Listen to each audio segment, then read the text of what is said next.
मैं शुभम श्रीवास्तव, आपका दोस्त और होस्ट।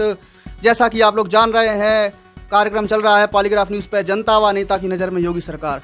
आज आपको एक ऐसी मशहूर शख्सियत से मिलवाने जा रहे हैं जिसका आप लोग को भी बेसब्री से इंतजार रहा होगा। बॉलीवुड की लाइन में कदम रखने वाले और चर्चित हस्ती आरिफ सहडोली जी, जिन्होंने कई बड़ी मूवियाँ भी की हैं, कई धारावाहिकों में भी लीड रोल में कार्य किया है। जैसे कि आरिफ जी ने एक बड़ी मूवी की है रावण, और कई धारावाहिकों में भी उन्होंने अपना योगदान दिया है। आरिफ जी, सबसे पहले आपको पॉलीग्राफ न्यूज़ की तरफ से नमस्कार। नमस्कार, सभी दर्शकों को नमस्कार। आरिफ जी, हमारा एक कार्यक्रम चल रहा है जनता व नेता की नज़र में योगी सरकार। आज आपसे थोड़े अलग प्रश्न होने वाले हैं, क्योंकि आज बॉलीवुड से रिलेटेड प्रश्न नहीं है। आज थोड़ा सा आपको राजनीतिक छवि आपकी देखने को मिलेगी हमारे दर्शकों को।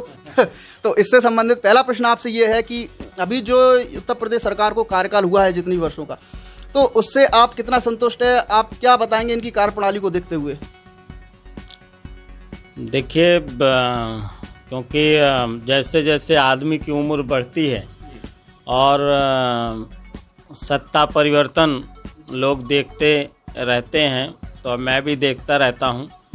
और जहां तक बात करें सरकारों का, कई सरकारें आईं, कई गईं, और मेरी नज़र में सबसे अच्छी सरकार मैं उसे मानता हूं जो सरकार हमारे रोजी रोटी में सहायक हो। सरकार किसी की भी हो, लेकिन अगर वो रोजी रोटी में सहायक है और हमारे विकास के लिए सोचती है, तो मेरे लिए सर्वोत्तम सरकार वही है। जैसे कि आप बात कर रहे हैं, जैसे योगी जी की जो 3.5 साल की क्या उपलब्धियां रही हैं, तो मेरा मानना है कि क्योंकि योगी जी क्योंकि महामंडलेश्वर भी हैं और संत हैं, और संत होने के नाते मुझे जहाँ तक लगता है उनकी इच्छाएं नेक हैं और वो बहुत अच्छा काम करना चाहते हैं और प्रयास उनके बहुत हैं। लेकिन कुछ कारणों की वजह से, क्योंकि जो हमारी जो व्यवस्था है, वो व्यवस्था ऐसी है कि वो अच्छे को काम नहीं करने देती, और उस व्यवस्था को कैसे बदला जाए ये उनके लिए भी चुनौती है, सबके लिए चुनौती है। और चुनौती कब तक रहेगी मैं नहीं कह सकता। तो और मेरा तो मानना है कि संतुष्टि दुर्गति है और असंतुष्टि है प्रगति है। तो हम, क्योंकि हम आम जनता की हैसियत से तो हम लोग बहुत कुछ चाहते हैं कि बहुत कुछ होना चाहिए, क्योंकि मैंने इस पर लिखा है कि शेर को जंगल का राजा किसने कहा, जो सबसे बड़ा ताकतवर था। अब तो लोकतंत्र है, अब तो राजा बदल जाना चाहिए। किसी हिंसक पशु को नहीं, किसी शाकाहारी पशु को मतलब नेतृत्व देना चाहिए जंगल में भी। और जो लोग गौरवान्वित महसूस करते हैं अपने आप को, शेर के बगल में खड़ा होकर फोटो खिंचवाते हैं, वो नहीं होना चाहिए। अब लोकतंत्र है, लोकतंत्र में आज़ादी है, और मुझे लगता है कि अभी थोड़ा आज़ादी छिन सी रही है। अच्छा, आपने अभी विकास की बात की थी, तो आपकी नज़र में विकास के मुद्दे पर उत्तर प्रदेश सरकार कितनी सफल रही है अभी तक जितना कार्यकाल इनका हुआ है? क्योंकि अभी देखिए, एक तो कोरोना काल आ गया है, तो विकास एकदम ठहर सा गया है। और ठहराव, क्योंकि इतनी बड़ी महामारी और उसमें ठहरना स्वाभाविक था, सब दुनिया ठहर गई पूरी की पूरी।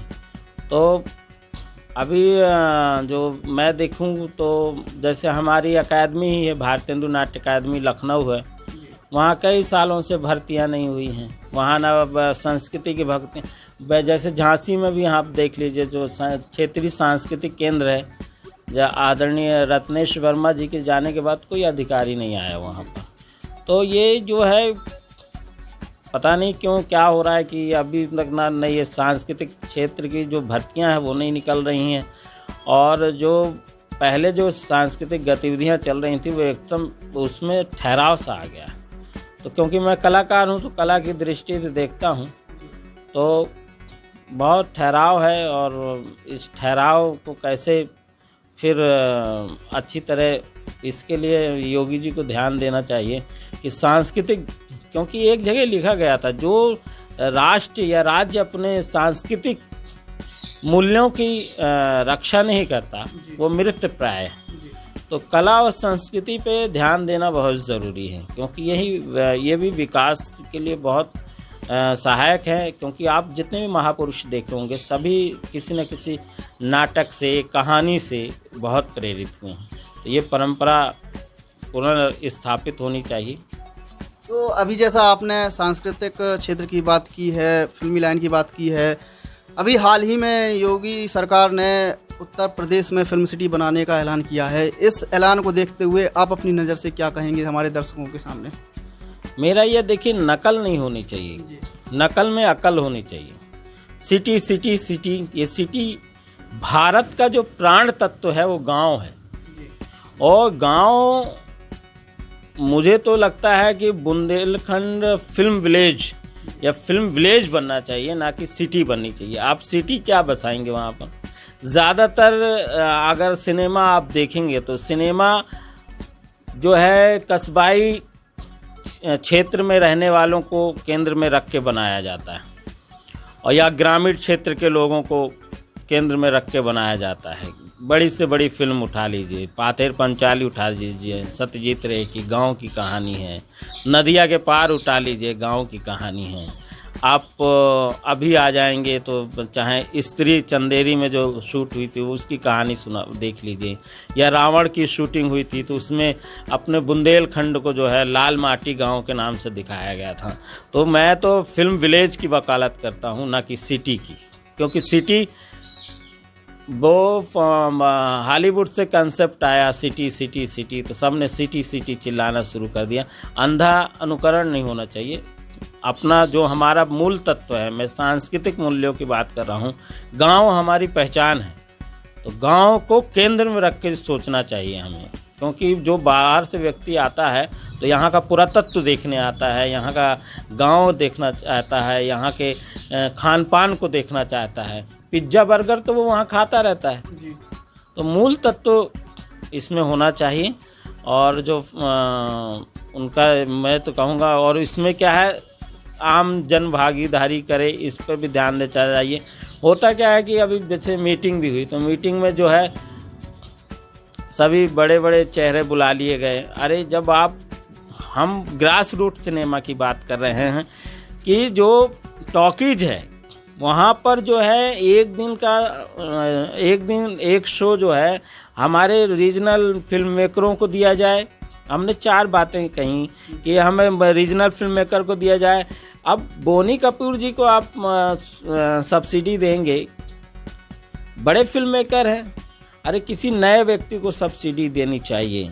और उसके अलावा मैं इको फ्रेंडली जैसे गांव होते हैं उसी तरह फिल्म फ्रेंडली गांव हमें तलाशने चाहिए, और जो अच्छे गांव हैं उसे फिल्म विलेज के रूप में विकसित करना चाहिए। ये मेरा मानना है और ये कहना है।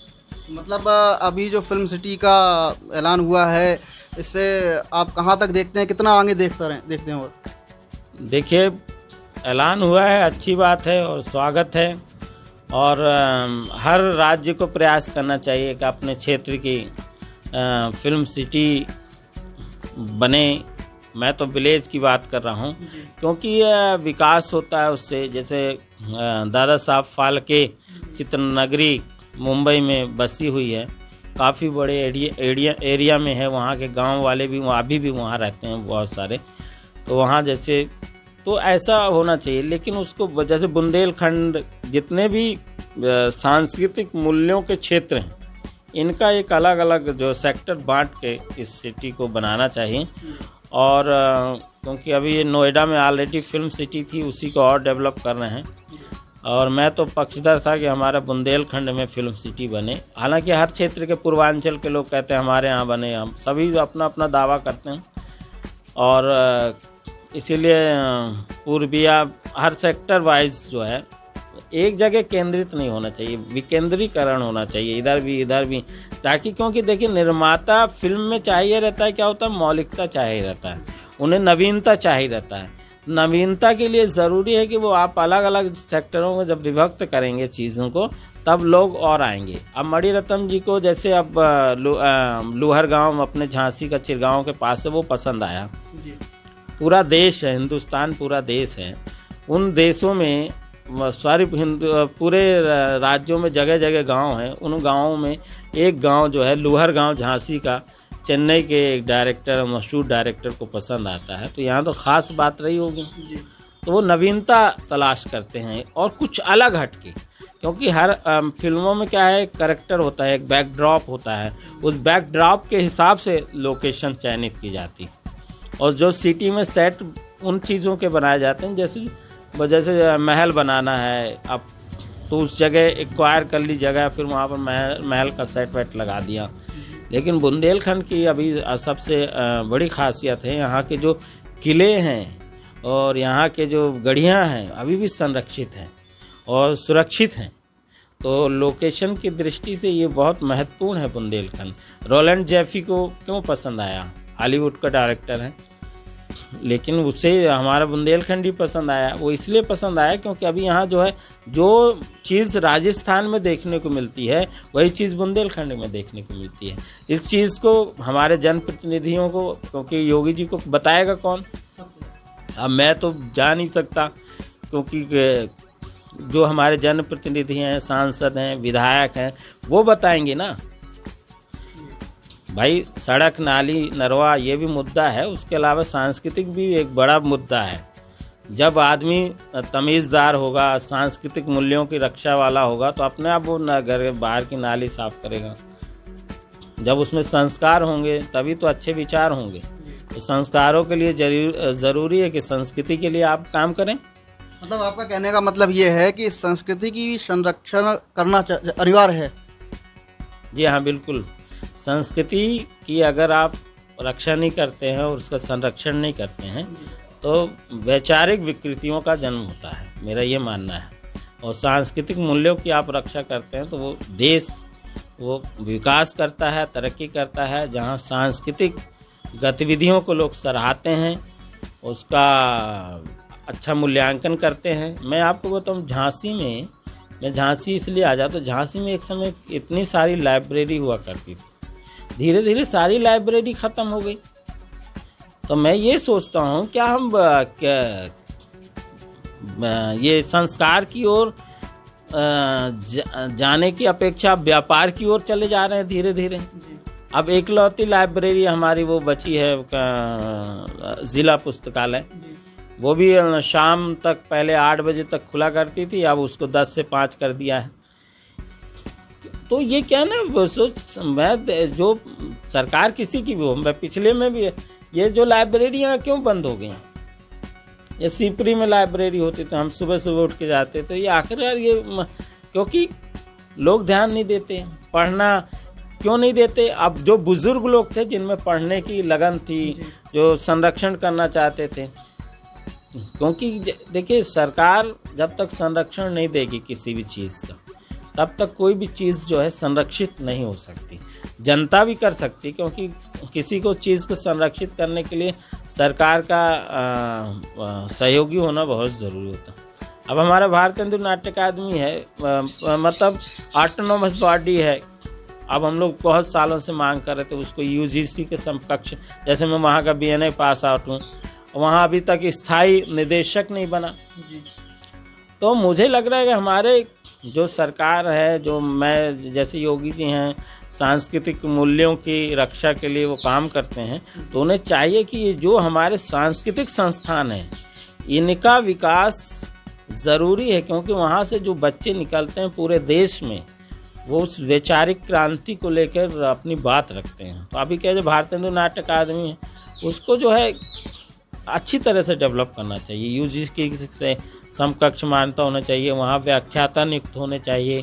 उसके अलावा वहाँ पर जो एक तो सबसे अच्छी हम लोग सुना करते थे, बड़ी हास्यास्पद बात है और इससे इन्फिनिटी कॉम्प्लेक्स भी होता है, बोले किसी IAS को अगर आप सांस्कृतिक विभाग में रख देते हैं तो वो उससे काला पानी मानता है। बोले नचैया गवैया विभाग मिल गया। ये सोच जो है, ये मेंटलिटी जो है, यही पतन का कारण बनती है। अरे सांस्कृतिक आप उससे सकारात्मक रूप से नहीं देखते। आचार्य भरत मुनि ने पंचम वेद की रचना की थी और न ये कहा था न तज ज्ञानम न तज शिल्पम न सा विद्या न सा कला नासो योगो तत्कर्म नास्मिन् दृश्यते। इसे पंचम वेद इसलिए कहा गया है कि लोगों को क्या मुख्य धारा में लाना है, लोगों को शिक्षित करना है। तो ये इसे 4 वेद पंचम वेद की संज्ञा में रखा गया है। उसी पंचम वेद हम ही अपनी खिल्ली उड़ाने लगते हैं, हम ही अपने आप को बदसूरत कहने लगते हैं। तो जो भी विभाग में बैठा तो सांस्कृतिक और कलाकारों की मतलब कलाकारों को जो सम्मान है वो प्रॉपर सम्मान देना चाहिए, क्योंकि कला हर किसी के बस की बात भी नहीं है।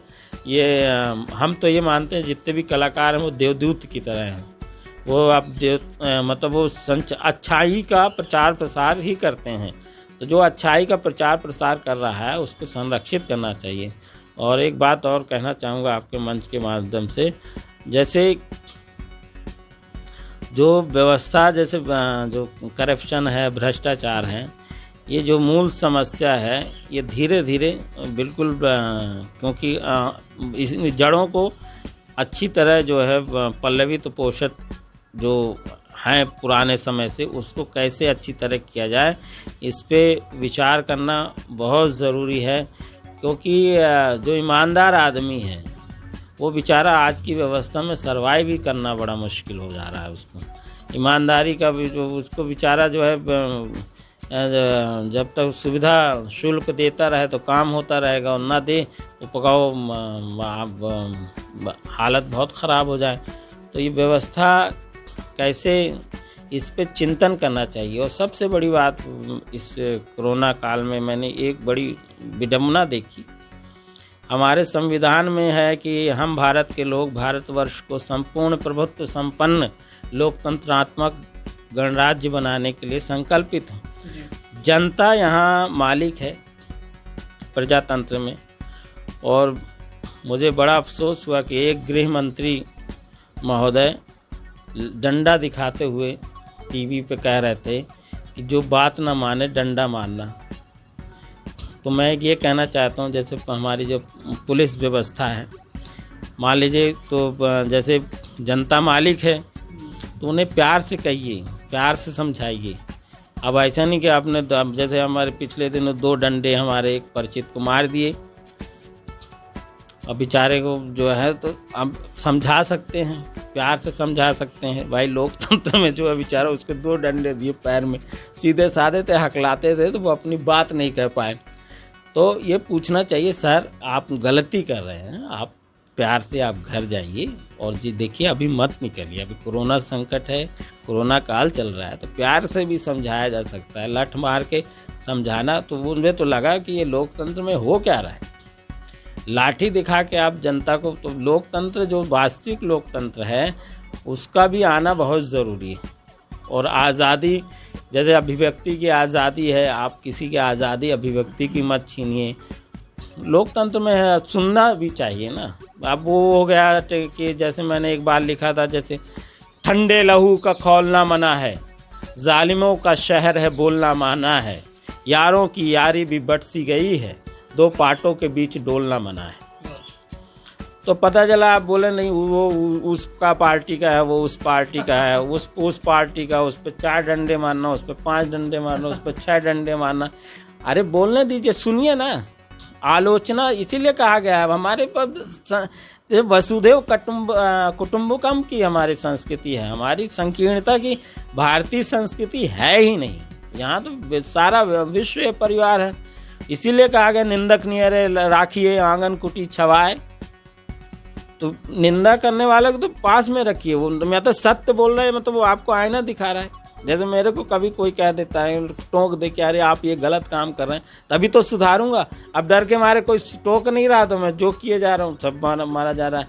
तो जो अभिव्यक्ति की आज़ादी और जो इस समय अभद्रता आई है वो में असहनीय अभद्रता है। वरिष्ठों का सम्मान जो ख़त्म हो रहा है, तू करके लोग बात करने लगे हैं लोगों से। और वरिष्ठ व्यक्तियों को मैं देखता हूँ तो मुझे बड़ा बुरा लगता है कि हम आदरणीय मोदी जी हैं। अब मोदी जी हैं तो हमारे प्रधानमंत्री, उनको भी सम्मानजनक भाषा से जो है संबोधित करिए। अब बल्कि तो जो सम्मानित है, जैसे आदरणीय योगी जी हैं, अब सम्मानित हैं, एक अच्छे दायित्व वाले पद में हैं, तो ऐसा नहीं कि उनके लिए आप कुछ भी बोलें, ठीक है, लेकिन मर्यादित। जो हमारे संस्कार हैं, संस्कारों को नहीं छोड़ना है, संस्कारों को लेके चलना है। और जो वर्तमान में जैसे जो सरकार है, योगी जी की सरकार है, मैं तो यही चाहूँगा, क्योंकि कलाकार हूँ, कलाकार के हित की बात करता हूँ। और क्योंकि मैं जैसे मैं एकदम ऐसा मानता हूँ कि मैं ही लोकतंत्र हूँ, मैं ही डेमोक्रेसी हूँ। एक व्यक्ति अपने आप में एक तो लोकतंत्र है। अब वो जैसा जी रहा है, उसके साथ जो घटनाएं घट रही हैं, तो मतलब वो दूसरे के साथ भी घट रही होंगी, ऐसा मैं मानता हूँ। तो अच्छे से अच्छा और बेहतर से बेहतर काम होना चाहिए। और जो है, मेरा तो यही मानना है कि जनहित में काम होना चाहिए। अभिव्यक्ति की आज़ादी बरकरार रहनी चाहिए। संविधान जो अधिकार देता है, वो अधिकार बरकरार रहना चाहिए। और हमारे जो सांसद हैं, हमारे जो पार्षद हैं, हमारे जो विधायक हैं, वो समय समय पर जनहित के लिए क्या अच्छा से अच्छा हो सकता है, इस पर विचार करना चाहिए। आखिरी सवाल आपसे कि प्रदेश की कानून व्यवस्था को लेकर आप कितना संतुष्ट हैं? जैसा कि विरोधी अक्सर आरोप लगाते रहते हैं प्रदेश सरकार की कानून व्यवस्था को लेकर, आप अपनी नज़र से किस ढंग से देखते हैं इस प्रदेश की कानून व्यवस्था को? देखिए, एक बार हमसे एक ने पूछा, मसीहागंज का थाना कहाँ है जी? तो मुझे बड़ी हंसी आई, मैं कंफ्यूज हो गया कि कहाँ है, क्योंकि मैं हूँ साहित्यकार, कलाकार, तो मेरा क्या है, कभी वास्ता पड़ता नहीं थानों से, है ना। और अभी तक किसी ने हमारे साथ अभद्रता की नहीं है। किसी पुलिस वाले, हमारा पासपोर्ट भी बनना था, एक सज्जन आए, बेचारे पुलिस वाले आए, जैसे लोग कहते हैं कि रिश्वत लगती, वो बेचारे बैठे रहे यहीं पर काफ़ी देर तक। फिर उसके बाद उन्होंने कहा कि धंधा पानी अच्छा नहीं चल रहा है, तो मैंने शील्ड वगैरह दिखा दी, तो वो चले गए। तो मेरे आपको बताऊं, पासपोर्ट जो है मेरा बना, 1 रुपये नहीं लगा आपको। तो जब भी और वहाँ भी गया, तो मेरा ये मानना है कि वही है स्वयं संस्कार। जब आपके संस्कार होंगे, तो अच्छे संस्कार होंगे, तो अभद्रता कोई नहीं कर पाएगा आपसे। क्योंकि जब आप देना जानते हैं, तो लेना जानते हैं। अब होता क्या है, जब आप सरकार अगर कह रही है मुंह में मास्क लगाओ, तो लगा लो भाई। अगर सरकार कह रही है हेलमेट लगा लो, तो लगा लो। अगर सरकार कह रही है घर से बाहर ना निकलो, तो ना निकलो। अगर कानून जब आप तोड़ेंगे, तो फिर तो कोई नहीं छोड़ेगा। और कानून अगर नहीं तोड़ेंगे, उसके बाद अगर कोई करता है, तो बोलने का अधिकार है। तो मुझे जहाँ तक, जैसे अभी मैंने कहा जी, मैं लोकतंत्र हूँ, और उस दृष्टि से मैं देखता हूँ, तो हमारे अभी ऐसे तो हमें कभी अभी कानून से कोई ऐसी दिक्कत आई नहीं, क्योंकि मैं एक सभ्य नागरिक की तरह ज़्यादातर कोरोना काल में घर में ही बना रहा और बाहर गया नहीं, क्योंकि मैं खुद नहीं चाहता बेइज्जती कौन कराए। अब लठ 2 पड़ेंगे तो हमें बाद में बताता चलेगा सटोली जी पिटे, पहले थोड़े दिख रहा है ऐसा। अब ह्यूमर तो सुनते रहते हैं, मारते लाठी, देखते देखते तो दहशत के मारे तो और कौन पिटे, कौन बेइज्जती कराए। एक बार एक कार्यक्रम में गए, और वहाँ पर जो है आतिशबाजी शुरू हुई, तो लोग पीछे मुड़े। अब पुलिस वालों ने मारना शुरू किया, बैठाना। हमारे बेचारे एक सीधे शाहिद भाई गए, तो 1 लात दी उनके। तो हम उस दिन के बाद भीड़ में भी जाना बंद कर दिए। फिर तो हम तो किनारे जाके खड़े हो जाते, या तो मंच के पास रहो, या तो एकदम किनारे जाके कोंटे में खड़े हो जाओ। भीड़ में कब क्या कोई घटनाएं घट जाएं, तो आदमी की अपनी सुरक्षा अपने हाथ। इसीलिए कानून जो बना है, वो इसीलिए एक भय है, भय का नाम भय इसलिए बैठाला जाता है कि तो आदमी भय में रहे, तो अच्छे काम करे, गलत काम तो ना करे। तो अभी जो कानून व्यवस्था, जो विपक्ष जैसे सुनते रहते हैं, जैसे महोबा में घटना घटी, मर्डर हो गया, और वहाँ के एसपी साहब इन्वॉल्व थे, क्या नहीं थे, जैसे आता रहता है। तो आदमी देखिए, वो वही है ना, संस्कार जैसे जैसे। क्योंकि एक आदमी जब राजा हरिश्चंद्र नाटक देख के राष्ट्रपिता महात्मा गांधी बन जाते हैं, तो वो संस्कार जो खत्म हो रहे हैं, फिर मैं वहीं आ जाऊंगा। संस्कार अच्छे होंगे तो विचार अच्छे होंगे। अब आपके संस्कार ऐसे हो गए हैं तो विचार, इसीलिए अगर करप्शन, जो व्यक्ति लूट के आया है तो वो तो लूटेगा, जो व्यक्ति लूटा नहीं है। जैसे मैं बताऊं, अब मेरे से मैं बता रहा हूँ अपना उदाहरण, मसीहागंज किसी ने पूछा था ना तो मैं कंफ्यूज हो गया है कहाँ पर, क्योंकि एक की चौकी एक उधर पर, क्योंकि अभी कभी गए नहीं, क्योंकि ज़रूरत ही नहीं पड़ी, क्योंकि ना हमारा कोई ऐसा कुछ काम पड़ा कि भैया जाना पड़े। तो इसलिए व्यक्ति के ऊपर निर्भर करता है कि आप किसके नज़रिया सकारात्मक होना चाहिए। मैं तो सकारात्मक सोच, जैसा मैं वैसे सारा हूँ। जैसे दुर्योधन से बोले जाओ, दुर्योधन को कहा गया कि भैया तुम कोई अच्छा आदमी खोज लाओ, तो उसे अच्छा आदमी नहीं मिला। और युधिष्ठिर को बोला कि आप बुरा आदमी खोज लाओ, तो उसे बुरा नहीं मिला। तो हम भी अगर चोर होंगे तो हमें सब चोर दिखाई देंगे, अगर हम अच्छे होंगे तो सब अच्छे दिखाई देंगे। अगर हम अपराधी हैं और हमें लग रहा है कि हमारे गलत धंधे अच्छे नहीं चल पा रहे हैं, हम कोसेंगे। अगर हम अपराधी स्वभाव के नहीं हैं और अच्छे हैं तो हमें लगेगा नहीं है भाई, मतलब सोच का लेवल है जी। तो जो भी चिल्ला रहा है, ये कह रहा है विपक्ष चिल्लाए या पक्ष चिल्लाए, तो उनका टारगेट क्या है? सत्ता लक्ष्य की प्राप्ति सभी का होता है। मैंने लिखा था, पीने का पानी नहीं मिलता फव्वारा चौराहे पर, भय के मारे डरे निगाहें इतवारा चौराहे पर, सारे देश को इनकी चिंता फिर भी गुमनाम रहे आरिफ, सबको सब सुख दे घूमे बन बंजारा चौराहे पर। जिस दिन पुल जो आप जाते हैं, सीपरी के पुल के नीचे जो लोग रह रहे हैं, जिस दिन उन्हें आवास मिल जाएगा, उसी दिन सच्चा लोकतंत्र आएगा। क्योंकि हम वहीं से निकलते हैं, बड़े बड़े अधिकारी वहीं से निकलते हैं। कभी उनके बारे में सोचते हैं, उनके बच्चों को पढ़ाई के लिए सोचते हैं? जब देखो वो सबका मालिक एक के सामने जो लोग रहते हैं, उनके बारे में कितने लोग चिंतन करते हैं? कौन सी योजनाएं उनके लिए क्रियान्वित हो? वो भी एक भारत है ना, वो भी एक राज्य है। अब मेरा जहाँ तो मानना, तो यही सच्चा लोकतंत्र तभी आएगा जब इन तक बात पहुँचेगी। कब पहुँचेगी? इसीलिए सबको सब सुख दे घूमे बन बंजारा चौराहे। बड़े बड़े लोगों को गाड़ियाँ दे दी, सांसद दे दी, गाड़ी बड़े बड़े गाड़ियों में घूम रहे, 4-4 गनर रखे हैं, लेकिन आम आदमी जो है वो सुख दिया है उन्हें, सांसद जी को, विधायक जी को, सबको सुख दिया है, लेकिन खुद बंजारा बन के गले में तौलिया टांग के घूम रहे हैं। तो ऐसे जो है, जैसे बड़े बड़े हमारे फिल्म लाइन में बड़े बड़े एक्टरों ने गरीबी के रोल किए, लेकिन बंगले देखो, गरीब का रोल करके बड़े बड़े बंगले, बड़े बड़े पैसेदार वाले बन गए। कभी किसी ने, अब जैसे अमित जी ने कुली का रोल किया, कहीं मजदूर का रोल किया, कहीं कोई रोल किया, तो जब वो बड़े ऐसे उन्होंने दर्द कहा, जैसे कुली में कुलियों का दर्द था, या दीवार में मजदूरों का दर्द था जो अपने मालिक से फाइट कर रहा है, लड़ रहा है। तो एक मजदूर ने जब वो फिल्म देखी तो उसे लगा, हाँ यार ये हमारा दर्द कह रहा है। जैसे निरहुआ रिक्शा वाला, तो वो रिक्शा वाले का दर्द जब उसने कहा, तो वो दर्द जब कहता है तो जो जिसे दर्द है उसे लगता है यार ये आदमी हमारी बात कर रहा है, ये हमारा आदमी है, ये हीरो हमारा है, ये बॉलीवुड का जो हीरो है या भोजपुरी का हीरो या बुंदेलखंड का एक्टर है, ये हमारे दर्द को कह रहा है। वो उसके साथ अब उस दर्द की वजह से दिखा के वो कहाँ से कहाँ पहुँच जाता है।